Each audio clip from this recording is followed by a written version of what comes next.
Olá, como está você? Tudo bem? Prazer muito grande recebê-lo na nossa sala, aqui na sala do programa Fé para Hoje, Sua Nova Atitude.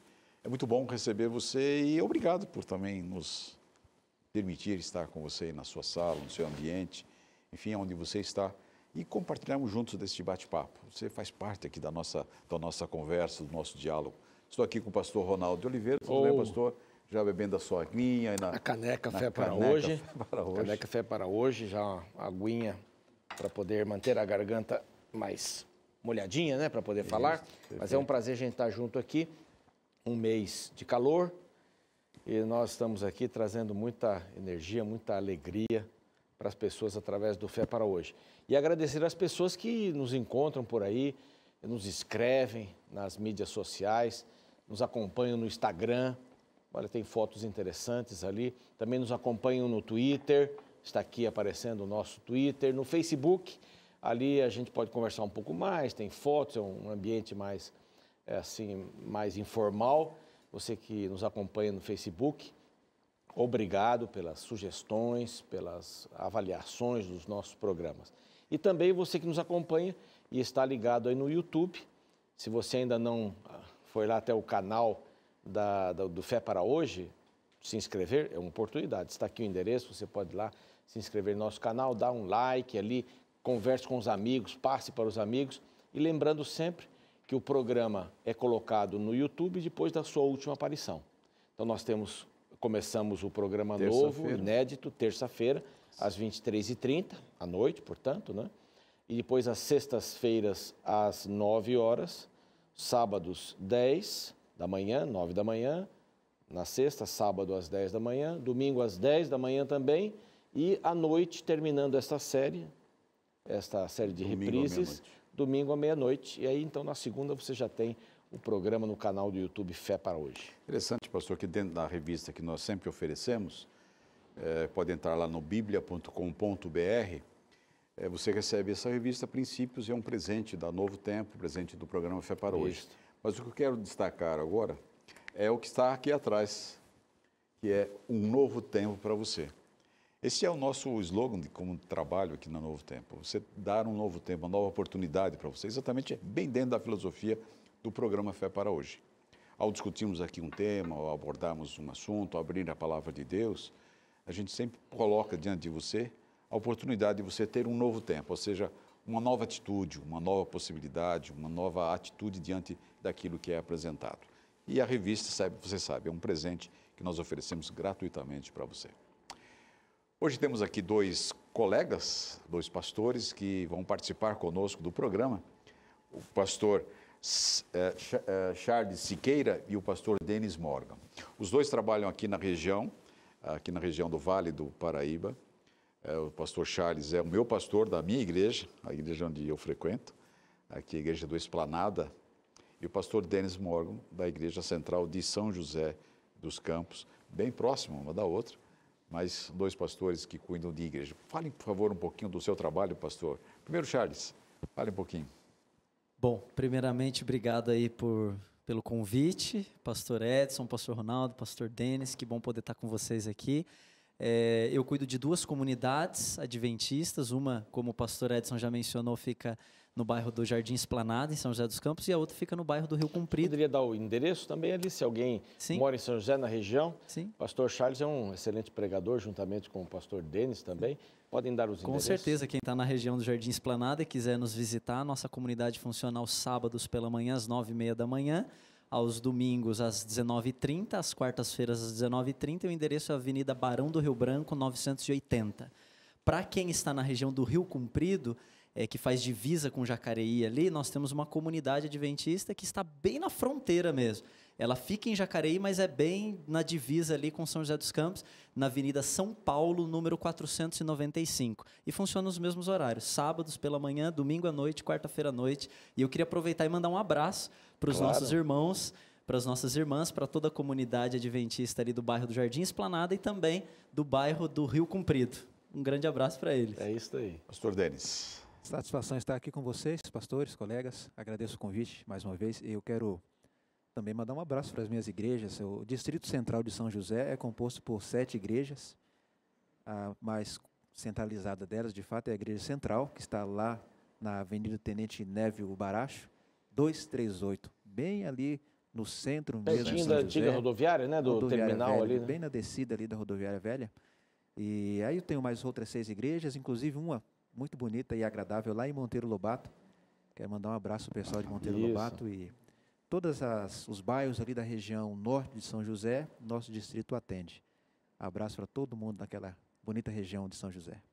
Bom, muito obrigado a vocês dois. Já estiveram em outros programas e estão retornando. Nós agradecemos muito a vinda de vocês.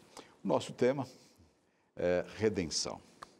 Esse é um assunto muito especial, porque para a gente poder entender o que vai dar... Porque a gente sempre fala, eu pelo menos utilizo assim, nós temos um background, aquilo que está por detrás da nossa vida é uma batalha entre o bem e o mal. O pano de fundo, né? O pano contexto, de fundo, né? o contexto da nossa vida. E essa batalha tem uma razão de ser, ou teve uma razão de ser. E a redenção está aí para dar um norte na vida da gente.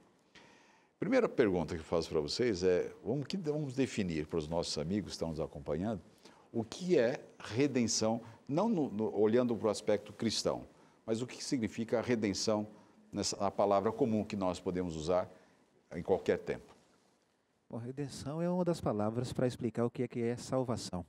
Salvação na Bíblia é um dos termos mais ricos de significado. Significa resgate, significa remissão, significa pagar o preço por alguém que está aprisionado de alguma maneira.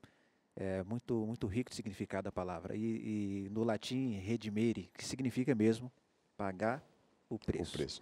Ela é usada mesmo não no sentido só, se não colocarmos o sentido cristão, ela é usada no contexto normal, é exatamente esse, pagar o preço, né? Ou seja, um escravo, ele era redimido quando alguém vinha e comprava o preço, ou dava a liberdade para ele. Esse é um costume do mundo greco-romano. Havia um costume que era o seguinte: quando alguém estava escravizado por muito tempo e queria se ver livre, ele juntava o dinheiro para pagar o seu resgate. E ele escolhia um deus para ser o seu libertador. Então ele ia levando e juntando esse dinheiro no templo desse deus.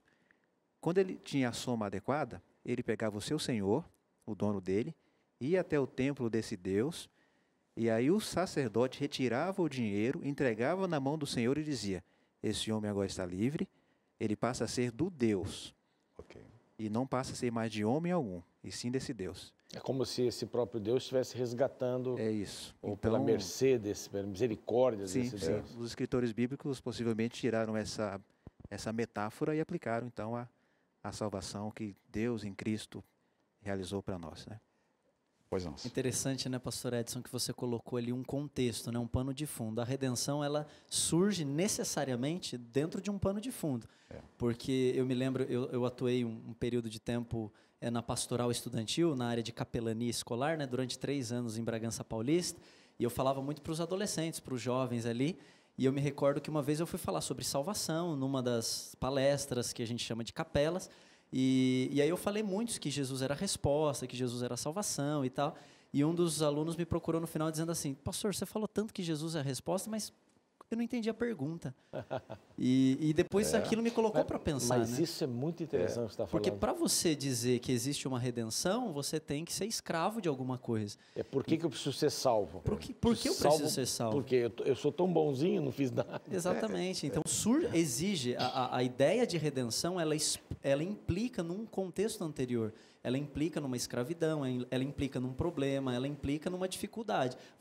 Para ser salvo, você tem que ser salvo de alguma coisa, né?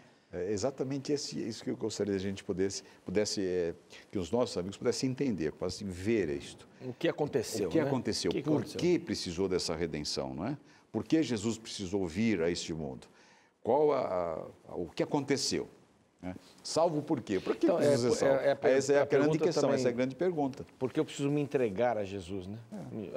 Entregue-se a Jesus hoje. Por que eu preciso me entregar a Jesus? Está tudo tão... Tá bom, ele está lá, eu estou aqui, está tudo certo, não tem nenhum problema. A Bíblia apresenta uma cosmovisão que nós chamamos de grande conflito. É uma batalha que começou no céu. Deus criou todas as coisas perfeitas, todos os seres perfeitos e puros e santos. Em algum momento no céu, surgiu no coração de um dos anjos, que é Lúcifer, o desejo de ser semelhante a Deus, ou até maior do que Deus, uma inveja inexplicável. E daí ele consegue arrebanhar uma parte dos anjos, e aí o conflito sai do céu e vem à terra, e aí nós encontramos já Adão e Eva criados.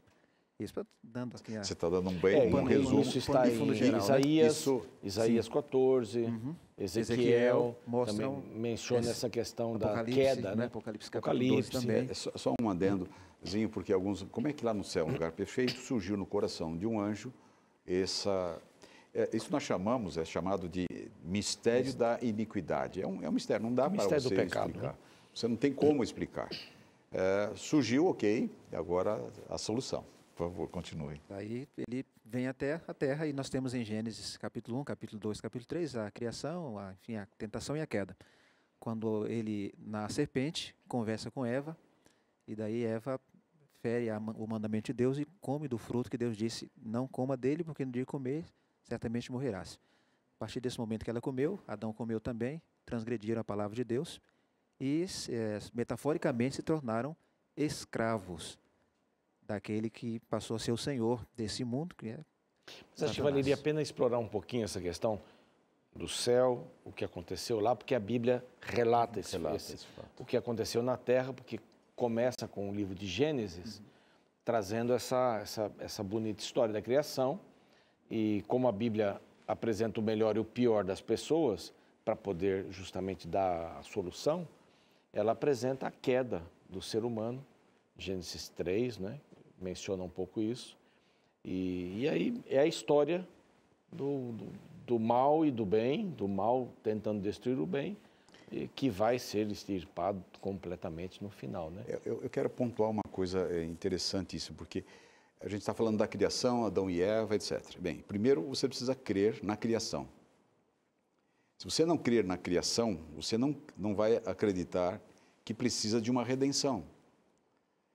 É fundamental, uma coisa depende da outra. É como você disse da base, ele usou a palavra cosmovisão, que seria o contexto e tal. Assim, a palavra de Deus é fundamental você acreditar na palavra de Deus. Sim. Que, é a base. senão você não acredita em mais nada, criação e tal, etc. É o livro que nós reputamos ser, não ditado por Deus, mas ele foi comunicado para homens escolhidos, que tiveram sua personalidade ou suas características dentro de cada mensagem e deram, então, a história da redenção, mostraram a história da redenção de alguma maneira, porque toda a Bíblia, assim, só fazendo um parênteses que você está falando, mas toda a Bíblia tem um fio, essa ilustração é muito conhecida, passa um fio vermelho em toda a Bíblia. Quer dizer, todo o livro fala da redenção. Se você pegar a Gênesis, até tem um acróstico aí, alguma coisa. Cada livro, um aspecto da redenção. Cada livro, um aspecto da redenção. E esse é o tema mais importante. Então, o tema mais importante não é a queda, não é o pecado, mas é a salvação. Então, isso muda a visão. Desculpa gastar só um pouquinho de tempo nisso aí. A gente colocar. Mas isso muda a visão de qualquer pessoa. Qual é a coisa mais importante na Bíblia?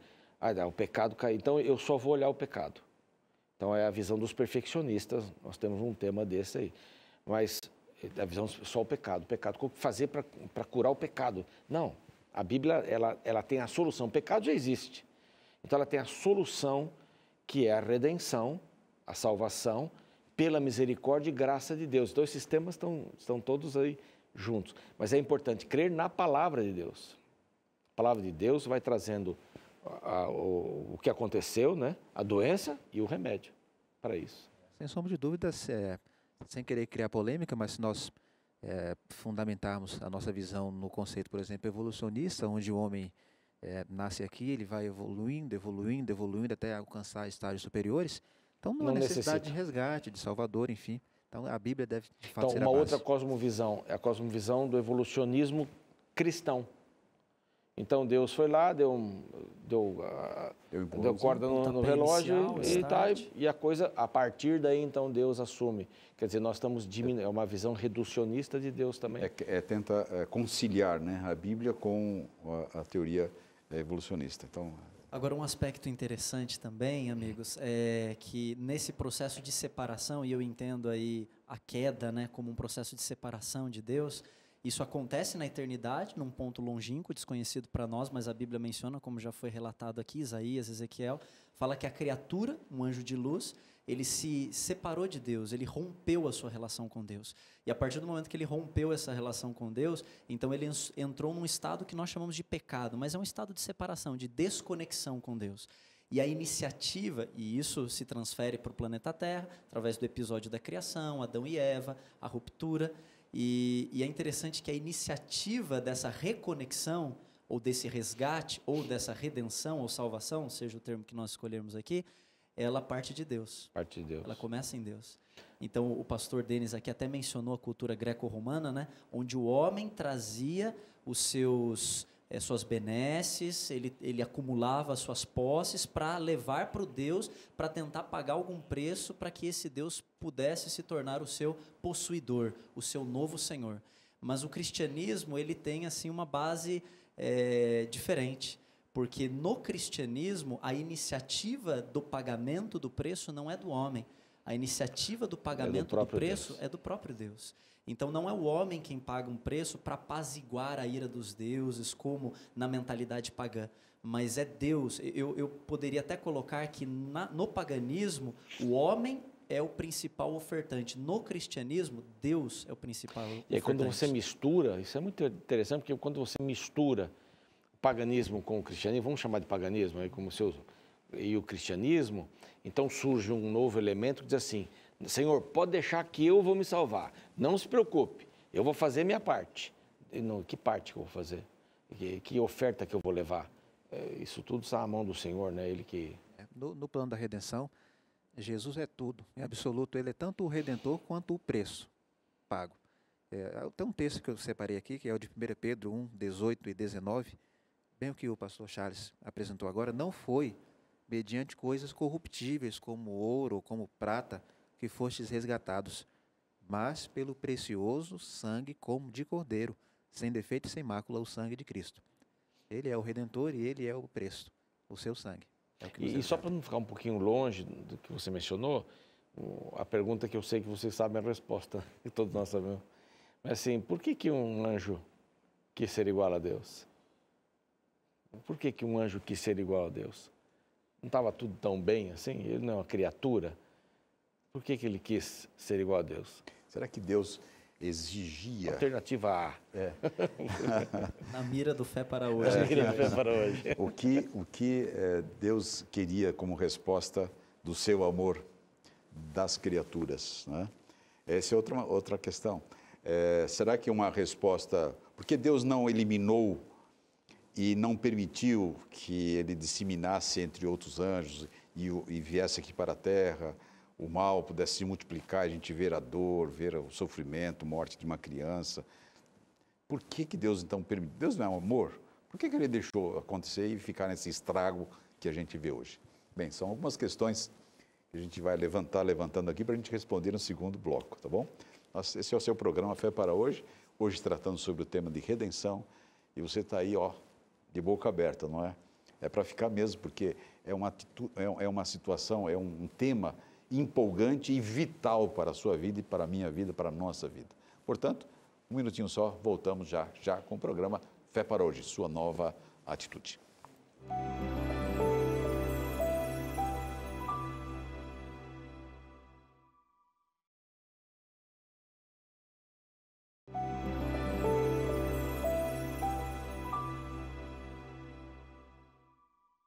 Estamos de volta com o seu programa Fé para Hoje, sua nova atitude.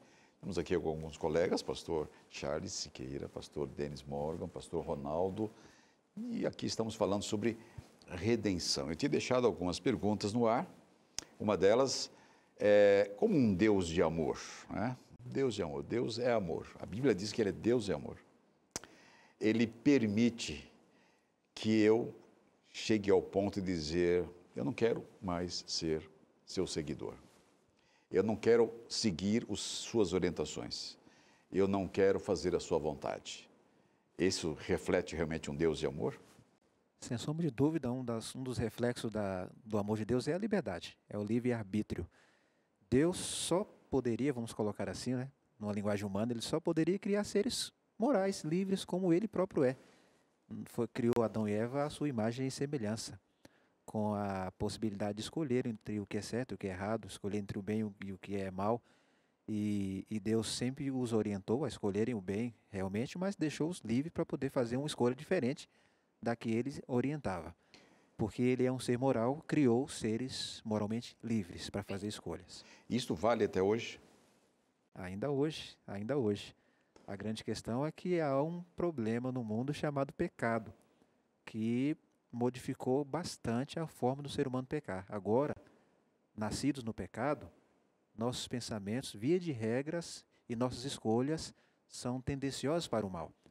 Daí é que entra a necessidade de um Redentor e de um Salvador e do sangue de Jesus para mudar nossa maneira de pensar, uma nova atitude, nossa maneira de pensar pela fé em Cristo, crer que fomos resgatados e que podemos retomar aquele patamar inicial de Adão e Eva, de poder agora escolher com liberdade entre o que é certo e o que é errado, e não só o que é errado.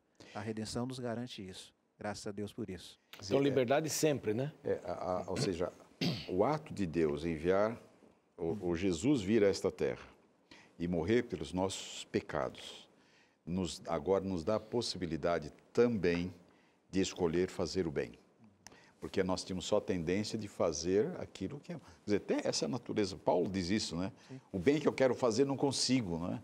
Eu luto comigo mesmo para fazer o bem. Essa é a nossa natureza, de a gente querer fazer algo de bom, ter a consciência de que aquilo está correto e a gente não consegue fazer sozinho.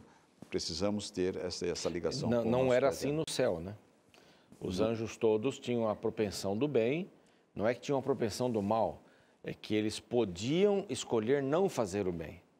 Eles podiam escolher, como você disse, não seguir a Deus. Então, essa foi a atitude.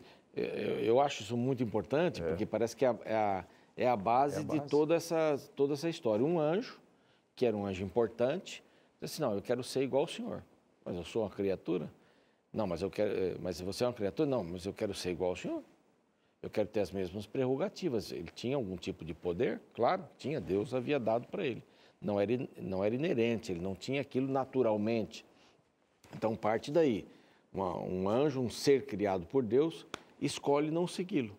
E Deus diz assim, ok, só que você vai ter que aguentar as consequências. E aí, quando vira isso para a terra, e Adão e Eva também tinham a capacidade de escolher não seguir a Deus, e por isso que Deus disse, não vá nessa árvore, é o único lugar que o inimigo pode tentar vocês, em outras palavras. Mas Eva foi e tal, aquela história toda, ela acabou... Porque, o que é o pecado? Porque para entender a redenção, a gente tem que saber o que é o pecado. O pecado é desconfiar de Deus. O Senhor não pode ser meu Deus, eu tenho um outro caminho. O que aconteceu com Eva, ela escolheu, ela desconfiou de Deus, caiu. O que fez Adão? Desconfiou de Deus, caiu. O que fez Lúcifer? Desconfiou de Deus, caiu. E quando nós desconfiamos de Deus, nós caímos também. Só um detalhe importante que eu ainda coloquei no primeiro bloco, por que Deus não interrompeu de imediato, sabendo que as consequências... Deus conhece tudo, ele é onipotente, onisciente, ele tinha plena consciência de que aquela atitude causaria muita dor. Mas por que ele não interrompeu logo, não eliminou logo o mal pela raiz? O que vocês acham? Bom, imagino que se ele tivesse o feito, ele estaria cerceando a liberdade das pessoas verificarem as consequências daquilo, né? Ele plantaria uma dúvida, né? De todos os seres, né? De todos os seres criados. Todos os seres, imagina, né? Deus, ele coloca um ponto final naquela situação, todos os seres passariam a partir de então a servi-lo, adorá-lo por medo. Bom, se nós seguirmos outro caminho, ou se nós optarmos por outra rota, você viu o que aconteceu com o outro lá, né? Você viu que ele não acabou bem, Deus foi lá, destruiu, aniquilou, então quer dizer que Deus vai fazer a mesma coisa, vai eliminar a gente. Então, era necessário, a partir do momento que Deus cria, né? Eu entendo que a partir do momento que Deus cria livremente por amor e dá liberdade, porque Ele só aceita um amor genuíno, e onde há liberdade, ou melhor, onde há amor genuíno, tem que haver liberdade. Então Deus ele assume um risco. Ele assume um risco de ser inclusive rejeitado. A criação ou as criaturas, elas se tornam um risco para Deus. O risco de ser rejeitado, de ser deixado de lado. E a partir disso, Deus ele tem que lidar com as circunstâncias que ele criou. Você, na cabeça do garotinho, da garotinha, que tem aquele dedinho fininho, enfiar o dedinho naquele buraquinho da tomada, que agora ficou bem pequeno, né? Já era maior, já foi maior. Enfiar é a maior coisa do mundo. Aí o pai vem e diz assim, não, eu sei o que isso vai dar, né? Eu sei no que isso vai dar, não faça, não, mas eu quero pôr meu dedinho lá. E o dedinho parece que é tão fininho, né? Tem uns que até encaixam mesmo, né? Eles têm segurança toda. O pai já sabia. Então Deus está dizendo assim, olha, esse negócio não vai dar certo, mas para você talvez aprender da melhor maneira possível, toma um choquinho aí para... Lógico que um pai não vai permitir fazer isso, né? Mas aqui, né? Mas Deus, ele precisou... Então, você vai ter um dia a criança toma um choque, é isso daí que era o negócio, né? Por isso que meu pai não queria que eu fizesse isso. E nós estamos tomando um choquinho para ver que não funciona bem. Mas Deus já sabia. Com essa situação, agora a gente traz tudo agora para a realidade que estamos vivendo hoje, né? Adão e Eva ali no Éden tomaram essa decisão, que o pastor Ronaldo já colocou, duvidaram, e aí o pecado. Bem, surgiu o pecado, e agora? A redenção, o plano da redenção. E tem outra coisa, Deus, pastor, o que eu tenho que ver com isso? Porque foi lá Adão e Eva. Foi lá, mas é que Adão e Eva, na realidade, representam toda a humanidade. Né? A palavra Adão significa a humanidade, ou seja, são todos os seres que vieram a surgir aqui nessa terra, através de Adão e Eva. Somos descendentes de Adão e Eva. Nosso DNA está lá, desde Adão e Eva, está lá o DNA de todos nós, né? De todos os seres humanos. Então, o homem, a humanidade, duvidou de Deus, pecou. E ele tinha um plano. Falem para nós um pouquinho desse plano da redenção. Onde abundou o pecado, superabundou a graça, né? Nós já gastamos um tempo explanando sobre o pecado e a profundidade que foi aquilo e a totalidade da raça humana que foi atingida. Mas a redenção é maior, absolutamente maior, que Cristo fez por nós na cruz do Calvário. Mas o pecado é um poder escravizante. E quando alguém se torna escravo, ele sozinho não consegue se libertar. É preciso que outro venha fazer isso. Essa é a graça.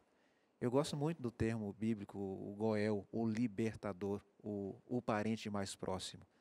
Jesus é o nosso parente mais próximo. Ele veio, paga o preço, nos tira da mão do inimigo e do estado de pecado, porque pecado não é só prática. Pecado é uma condição. É o estado, né? É um estado. Ainda que eu não cometa nenhum ato pecaminoso, eu estou num estado pecaminoso. Então não tem ninguém bom o suficiente. De modo algum. Mesmo que eu não cometa algum ato, né? Que é uma coisa até complicada. E até mesmo que eu faça coisas boas. Isso. Sempre boas. Eu tenho um estado pecaminoso, não é? Então a redenção nos livra.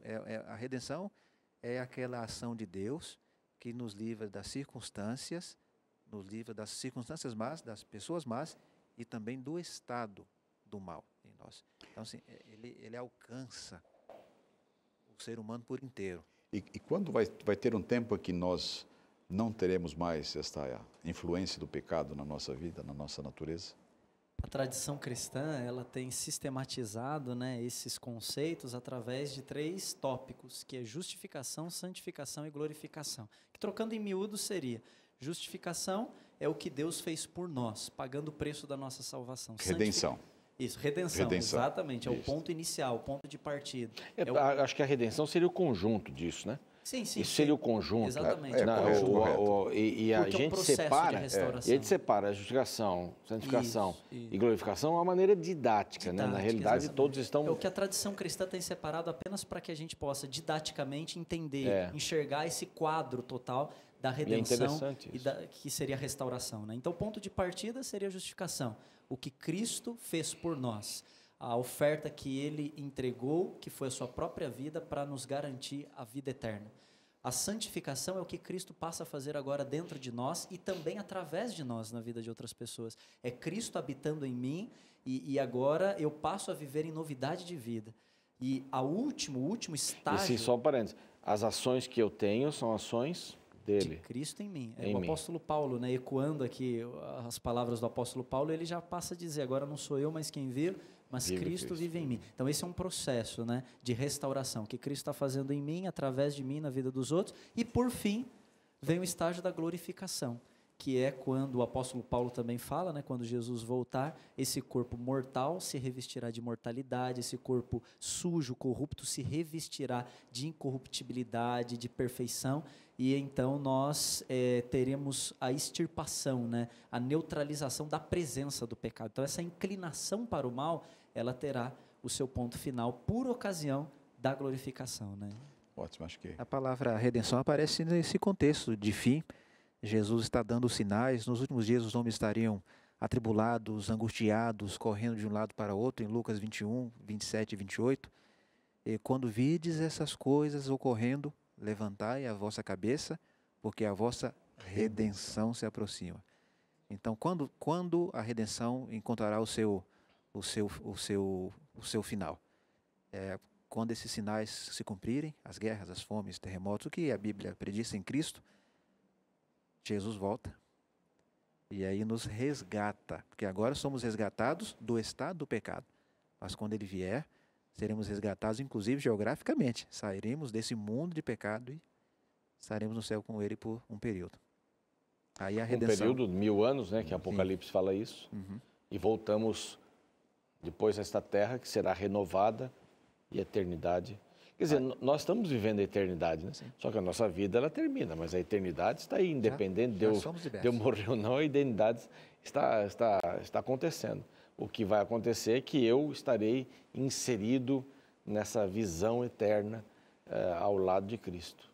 Muito bem, avançamos bastante dentro do nosso raciocínio, da nossa visão, cosmovisão, não é? Mas vamos voltar lá no início da humanidade, falando de alguns personagens que passaram a crer neste plano da redenção, neste plano de salvação. E até que foram símbolos, né? Foram modelos, né? Modelos, foram símbolos também. Por isso que cada livro da Bíblia tem a mensagem da redenção de alguma maneira, né? Da salvação.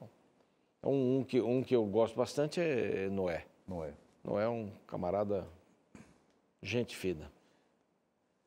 Eu gosto bastante de Abraão, porque desde a entrada do pecado na terra, quando houve essa separação, essa desconexão, quando o homem passou a confiar mais em si mesmo do que em Deus, Deus elaborou, na verdade ele apresentou um plano de salvação, de resgate, de reconexão com o homem. E esse plano era baseado no sacrifício, porque o sacrifício prefigurava o sacrifício de Cristo, como o pastor Denis falou, o pagamento do preço, o preço da nossa redenção, da nossa salvação. Acabamos não falando do Cordeiro, né? Que era... Só antes de você falar de Abraão, então, vamos falar quando começou a morte de cordeiros. Pastor Ronaldo, fale aí. O primeiro cordeiro. Você está fazendo uma pergunta para mim? É, para você. Não, mas eu sou entrevistador também, você não pode fazer uma pergunta para mim, você tem que fazer uma pergunta para eles. Não, mas é um assunto bastante bonito, como quando o homem pecou, Deus não o destruiu, e se eu vou morrer no seu lugar. Então pegou um cordeiro, disse, olha, vamos matar esse cordeiro por causa do que vocês fizeram, e a partir de hoje, cada vez que você pecar, tem um cordeiro que vai ser morto, que prefigura a minha pessoa. Eu estarei aqui, né? Não é mencionado o nome Jesus e tal, mas a gente sabe que esse Deus prefigurando, né, Jesus. Apareceu. Você mencionou, então, aí no caso de Adão e Eva, né? Primeiro cordeiro morto. Você mencionou que um personagem que você gosta muito é Noé. Então, logo quando ele sai da arca, ele faz um sacrifício, né? Agradecendo. Os sacrifícios não pararam mais até Jesus, quer dizer, eles não pararam até hoje. Mas até Jesus, esses sacrifícios valiam até a morte de Cristo. Porque, agora eu faço uma pergunta para você, o que aconteceu quando Jesus morreu com o véu do templo? O véu do templo foi rasgado de cima a baixo, não havia mais esta limitação. Aquilo acabou. Que simbolizava lá, né, o cordeiro, que foi apresentado por Adão e Eva, apresentado para Adão e Eva, agora era a figura real, Jesus Cristo na cruz do Calvário. E aí nós temos vários personagens, você mencionou Abraão, não é? Abraão era conhecido como construtor de altares, né? É interessante nessa pedagogia do sacrifício que Deus usa para poder ilustrar de maneira concreta e acessível para o ser humano o projeto da redenção, né? O plano da salvação. E isso começa no Éden, vai passando ali entre os patriarcas, os personagens do Antigo Testamento. Noé já foi mencionado aqui, e nós encontramos daí Abraão como um construtor de altares. E um episódio clássico da experiência de Abraão é o sacrifício, ou quase sacrifício de Isaac, que atinge o seu clímax na substituição.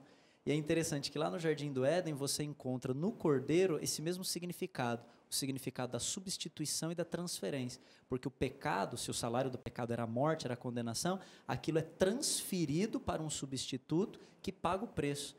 É interessante quando a gente estuda um pouquinho ali as civilizações antigas, né, sumerianas, onde Abraão foi forjado, sua família, você percebe que havia muitos sacrifícios de animais, de pessoas, crianças eram sacrificados para os deuses pagãos, porque havia aquela ideia de que as divindades exigiam sacrifícios de tudo aquilo que o ser humano tinha de mais valioso, de mais importante, para apaziguar a sua ira. Então, para reconectar-se o ser humano com Deus, eles precisavam fazer o sacrifício de alguma coisa. Assim, em contrapartida, Abraão leva o que ele tinha de melhor. Ele leva o seu filho, o seu único filho, o que ele tinha de mais valioso, de mais precioso, de mais importante, e fica até um ponto de interrogação, talvez na mente de Abraão. Será que esse Deus é como os demais deuses? E quando chega lá no Monte Moriá, você percebe que a história ela tem um final diferente da história das divindades pagãs. Agora, ele estaria disposto, inclusive, a fazer o sacrifício. Quer dizer, bom, isso é estranho, isso é estranho. Os outros deuses fazem isso, mas se Deus está pedindo, é uma coisa impressionante, né? Foi um teste. Se Deus está pedindo, eu vou lá. Eu gosto de pensar nisso assim, que Abraão, quando o filho nasceu, porque aí vem uma história toda, né? O filho nasceu quando ele tinha 100 anos, 99 anos, né? E fez uma promessa para ele, seus filhos vão encher a terra. Não vinha filho nenhum com 90 anos, a esposa em 99 e ele. E então, como é que é isso? Então, teve Agar, etc e tal, mas era o filho, né, né? Era o filho todo, esse é o filho, meu único, 99 anos, quando é que eu vou ter outro filho? Não vou ter outro filho. Então, o que eu gosto de pensar, assim, ele botou o filho no lugar de Deus. E agora diz assim, não, tira ele daí. Quem tem que estar aí sou eu. Então, eu acho que tem várias prefigurações. Então, vai lá e mata o seu filho aqui. Né? Não ali. Então, muda um pouco essa figura e nós temos sempre que matar o que está tomando o lugar de Deus no coração. Né? Mas o que me encanta também, pastor, é a prefiguração de Abraão sendo exigido dele o seu melhor, e quando ele chega para oferecer o seu melhor, Deus substitui o melhor de Abraão pelo melhor que ele tem para oferecer. E é interessante que o nome do monte é Moriá, que significa o Senhor proverá. A história fala da fé de Abraão, é um teste da fé de Abraão? Sim, é claro. Mas eu imagino ali o Monte Moriá como uma aula magna sobre o projeto da redenção. Lá no Novo Testamento, no Evangelho segundo João, numa discussão que Jesus tem com os fariseus, eles ficam batendo no peito e dizendo, nós somos filhos de Abraão, nós somos filhos de Abraão. E Jesus vira para eles e diz assim, vocês são filhos de Abraão? Então deixa eu falar uma coisa para vocês. Antes que Abraão existisse, eu sou. E Abraão se alegrou por ver o meu dia. Eu não consigo encontrar uma conexão dessa passagem, a não ser com o episódio do Moriá, quando Abraão ele tem ali uma aula sobre o sacrifício do cordeiro em favor de tudo aquilo que ele representava, ou seja, o melhor de Abraão não era suficiente para pagar o preço da redenção. Coisa extraordinária. É um ponto alto, né, pastor Denis? A gente vê essa... Muito embora é também uma metáfora o relacionamento de Abraão com Isaac. Isaac é o filho amado. É uma metáfora do relacionamento entre Cristo e entre Deus e Cristo. Cristo é o Filho amado. Então, assim como Isaac morreria, Cristo veio e morreu. O Filho amado morreu para nos resgatar dos nossos pecados. É uma metáfora muito linda também, o amor de Abraão por Isaac, o amor de Deus pelo Filho, e Deus não se apegou ao Filho em detrimento de nós. Ele entregou o Filho em nosso lugar. Excelente. É uma graça maravilhosa. Ele poderia, o Filho de Deus pode nos salvar, né? Vai nos salvar se aceitarmos. O Filho de Abraão não poderia salvar ninguém. Uma metáfora. Só a atitude, não a morte dele, mas a atitude, subir, etc. e tal, poderia salvar Abraão. Para ele poder ser o pai das nações, o pai da fé e etc. daquela maneira. Mas tem outros personagens que eu acho muito interessantes. Por exemplo, Moisés, ele foi um libertador. Então, você vai passando assim pela Bíblia, você vai encontrando vários libertadores que são esse símbolo de Deus. E esses aí, especialmente. Né? E você olhando na história, por exemplo, você chamou Moisés, falou sobre Moisés. Você veja que ali o povo no deserto, Deus quer ensinar para aquele povo que era escravo mesmo, né? Lá no Egito, por mais de 400 anos. Agora ele quer mostrar a outra libertação, né? Então ele pede para construir um tabernáculo. Tabernáculo lá. Tendas, né? Faz uma tenda, faz lá o altar, o sacrifício, ensinando o povo novamente. Que ele já fazia em casa, como o patriarca. Sim. Mas agora vamos fazer um negócio mais institucionalizado. Didático, assim, é uma aula diária que eles tinham ali sobre o sacrifício, sobre o Salvador. E aí, por anos e anos, esses cordeiros são ali mortos, né? Até exatamente a vinda do Messias, do Salvador. Fale um pouquinho agora para a gente fechar aqui agora o plano da redenção. Eu queria falar um pouquinho sobre, o pastor Ronaldo tocou sobre o Êxodo. Os teólogos têm afirmado que o Êxodo é o maior evento redentivo do Antigo Testamento. O que o Êxodo é para o Antigo Testamento, a libertação que Moisés em Cristo fez para o povo de Israel, é o que a morte, a vida, a morte e a ressurreição de Jesus são para o Novo Testamento. Foi uma revolução sociológica o que Moisés em Cristo fez no Êxodo. Aquele transportar 2 milhões de pessoas. Aí eu quero falar um pouco de missão, linkado com redenção. O que é missão? É entender que Deus me ama. Me resgatou de maneira maravilhosa. Eu tenho outros escravos, companheiros meus. Não podem ficar do jeito que eu estava. Eu já conheço o caminho, vou trazê-los também, vou chamá-los também. Então o Êxodo é isso. É tirar o povo da escravidão e usar esse povo para mostrar o caminho para outros, que há salvação.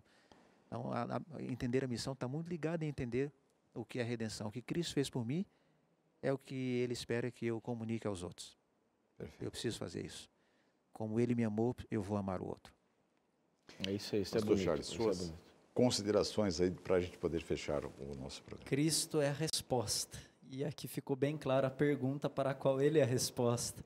Eu só gostaria de encerrar aqui com um texto da escritora norte-americana Ellen White, que eu acho muito bonito, onde ela diz assim: os que aceitaram a Cristo são considerados por Deus não como mais eram em Adão, mas como são em Jesus Cristo, filhos e filhas de Deus. Por isso, não devemos andar ansiosos acerca do que Deus pensa de nós, mas do que Deus pensa de Cristo, o nosso grande substituto. A partir do momento que nós nos colocamos em Cristo, como diz Paulo, nenhuma condenação há mais para nós. Estamos reconectados a esse Jesus maravilhoso que pagou o preço da nossa redenção. Muito obrigado, pastor Charles. Pastor Denis, mais alguma coisa que eu queria colocar? Eu gosto muito dessa ideia. Há outra palavra ligada com salvação, que é adoção. Pelo menos para mim, como homem negro. Eu não sou mais escravo. Agora eu sou filho. Eu sou filho. Deus me adotou. Agora eu faço parte da família de Deus. E eu gosto muito dessa ideia. Muito. Bem, muito obrigado. Creio que foi muito esclarecedor todo este programa, esse nosso diálogo. E você que participou aqui conosco, viu que agora podemos tomar uma atitude, né? Uma atitude, um posicionamento diante de tudo isso, que é colocar nossa vida inteiramente nas mãos de Deus. Muito obrigado, pastor Charles, pastor Denis. O pastor Ronaldo retorna já com o programa Fé para Hoje, ainda abrindo a palavra de Deus e trazendo mais uma lição para a nossa vida diária. Tá bem? Programa Fé para Hoje, sua nova atitude.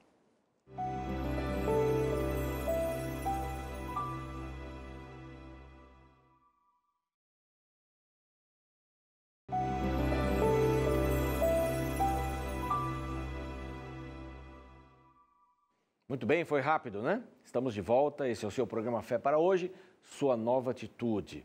Agradecendo a sua audiência, que bom que você está sempre aqui em nossa sala e permite, como diz o pastor Edson Rosa, que entremos também na sua casa, onde você costuma assistir o programa Fé para Hoje. Não só aqui no Brasil, mas em todo o mundo, através da internet. Você pode assistir aí o programa Fé para Hoje e todos os programas da TV Novo Tempo. Você pode nos seguir através do Twitter, você pode nos seguir através do Instagram, você pode também, através do Facebook, conversar conosco, conhecer aí os nossos bastidores, dar sugestões para novos programas.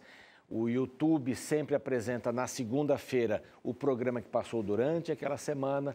Toda segunda-feira, então, um programa novo no canal Fé para Hoje. Se inscreva lá, dê o seu like, nós vamos ficar muito contentes com isso. Quero oferecer a revista, que é importante para que você entenda a palavra de Deus, compreenda melhor a palavra de Deus. O site é biblia.com.br, tem lá o ícone da revista, você pode pedir para ser entregue na sua casa ou pode lê-la eletronicamente. E se você já fez esse curso, você terá outros cursos ali sobre profecias, família, saúde, que você pode acessar também e ter o benefício da palavra de Deus em seu coração. Muito bem, nós falamos sobre redenção hoje, um tema formidável, o tema que está em toda a palavra de Deus. Cada livro conta a história de um Deus que ama profundamente os seus filhos e morreu por nós. Então nós aprendemos lindas lições com os nossos convidados hoje e eu gostaria de abordar aqui um tema que eu gosto muito da Bíblia, que está em São João capítulo 15, para falar sobre a dependência que temos que ter desse Deus. É importante olhar para esse Deus. Nós temos aqui alguns dos personagens bíblicos, e são vários, mas alguns dos mais conhecidos, como Moisés, como Noé, e como Isaac, né, o filho de Abraão, e o próprio Abraão. A história de Abraão ficou assim bastante bem colocada, ficou muito bem colocada, como um exemplo, como alguma coisa que simboliza esse amor maravilhoso de Deus por nós e da entrega de Jesus Cristo, assim morrendo na cruz do Calvário para nos dar vida e vida em abundância. E aqui na Palavra de Deus nós encontramos alguns exemplos, ilustrações. Este é um livro que traz muitas alegorias, parábolas, ensinos através de ilustrações que são muito simples e que eram simples naquela época e que também são bem compreensíveis nos nossos dias. Aqui, por exemplo, fala de uma videira e dos ramos e o texto começa dizendo assim: eu sou a videira verdadeira e meu pai é o agricultor. Aqui nós já temos uma linda visão, né? Jesus, como uma videira, é a árvore que produz uvas, né? O puro suco da uva vem desta árvore. E o agricultor ou o viticultor é o pai. Por que essa designação de pai, filho? Isso não quer dizer que diminui um e aumenta o outro, mas na relação humana, Deus se utilizou desta figura de linguagem de pai e de filho para que entendêssemos que são da mesma espécie. Jesus não é menor em nada em relação ao seu pai, a Deus. São todos, juntamente com o Espírito Santo, e vai haver um tema muito bonito sobre o Espírito Santo, também para você desfrutar em nossos programas. Mas esses três compõem a divindade.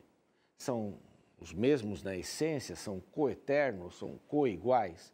Então, esta figura, para salvar o homem, a figura então é de uma videira e de alguém que cuida desta videira. E não existe só esse elemento da videira em si. A palavra de Deus nos diz no verso 2 que todo ramo que está em mim e não der fruto, ele o corta. É aquele que está trabalhando para que produza mais ainda. Verso 4 diz assim: vós já estáis limpos pela palavra que eu tenho dito. Está se referindo aos discípulos. O verso seguinte diz: permanecei em mim, o ramo permanecendo na videira, e eu permanecerei em vós. E o verso 5, que é um resumo de toda esta história: eu sou a videira, vós os ramos, quem permanece em mim e eu nele, esse dá muito fruto, porque sem mim nada podeis fazer. Aqui está o resumo de toda esta ilustração bíblica. A videira, o agricultor, o viticultor e os ramos. E por fim, os frutos. Jesus é a videira. O Pai cuida de toda essa trama, podemos dizer assim, do grande conflito da salvação. Você e eu somos ramos que, para sobrevivermos espiritualmente, precisamos estar ligados nele. Precisamos estar ligados nele para receber a seiva que nos dá a vida e que nos faz produzir frutos.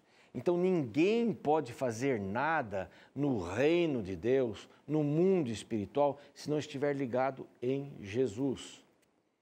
Isso parece muito simples. Eu estou ligado em Jesus, está ali, pronto, e está tudo certo. Mas o ramo que não estiver produzindo frutos não está ligado na videira. E o Pai está ali para poder conduzir todo esse sistema de salvação. A possibilidade de estarmos ligados na videira depende da nossa decisão. Se nós quisermos estar no reino de Deus, sermos salvos pelo método que Ele elegeu, então nós precisamos estar ligados nele, não amarrados nele.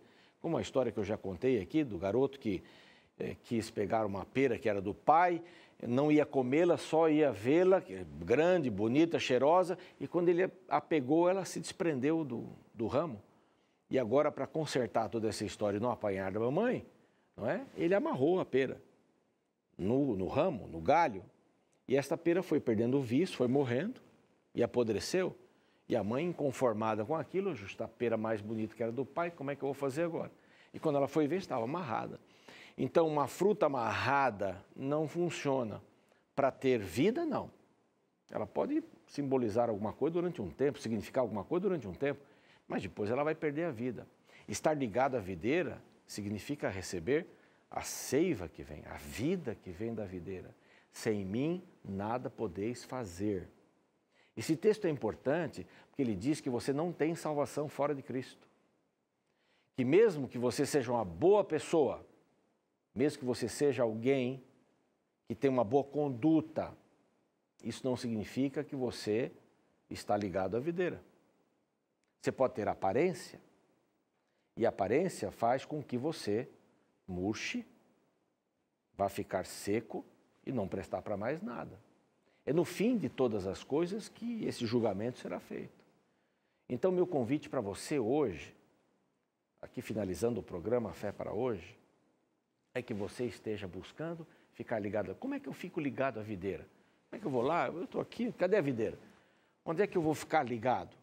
Então, tem 3 coisinhas que você pode fazer para estar ligado à videira. Ler a palavra de Deus, fazer da palavra de Deus a razão da sua vida, orar, falar com Deus e testemunhar dele.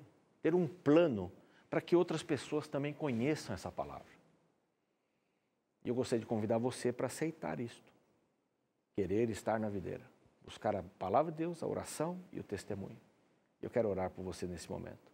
Pai querido, abençoe a cada um de nós.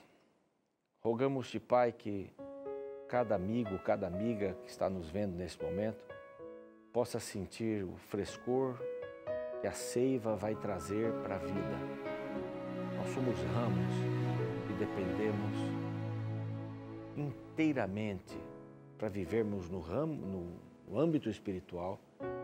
Nós precisamos da videira, precisamos estar ligados na videira.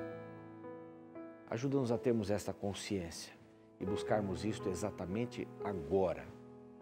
Queremos ser parte da videira verdadeira, como ramos, para produzir frutos, para a honra e glória do Teu nome. Em nome de Jesus, amém. Muito bem, estamos encerrando mais um programa Fé para Hoje, aguardando você para o nosso próximo encontro aqui em nossa sala. Até lá, Deus abençoe.